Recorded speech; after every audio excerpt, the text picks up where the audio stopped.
नमस्कार मित्रांनो, तुमचा पुन्हा एकदा स्वागत आहे मालवणी किंगच्या नवीन व्हिडिओमध्ये।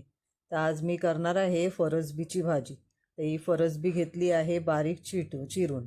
ते त्यासाठी लागणारं साहित्य म्हणाल तर 2-4 कांदे बारीक चिरून आणि टोमॅटो आणि मीठ मोजक्या थोड्या साहित्यात आपण ही भाजी करायची आहे।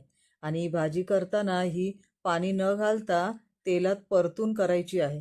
तर तुम्ही अशा प्रकारे करून बघा। तर आता हा कांदा टोमॅटो मी तेलात व्यवस्थित परतून घेतला आहे आणि त्याच्यानंतर कढीपत्ता आणि त्याच्यानंतर मी टाकणार आहे त्याच्यामध्ये मालवणी मसाला आपला घरचा आणि त्याच्यानंतर गोडा मसाला आणि हळद आणि तेलात पुन्हा आपण हे मसालेही व्यवस्थित भाजून घेऊया आणि नंतर मग मी त्यामध्ये टाकणार आहे आपण भाजी।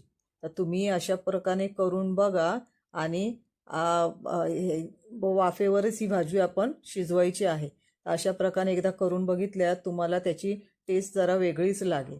तर ही माझा व्हिडिओ आवडल्यास नक्की लाईक करा, शेअर करा आणि सबस्क्राईब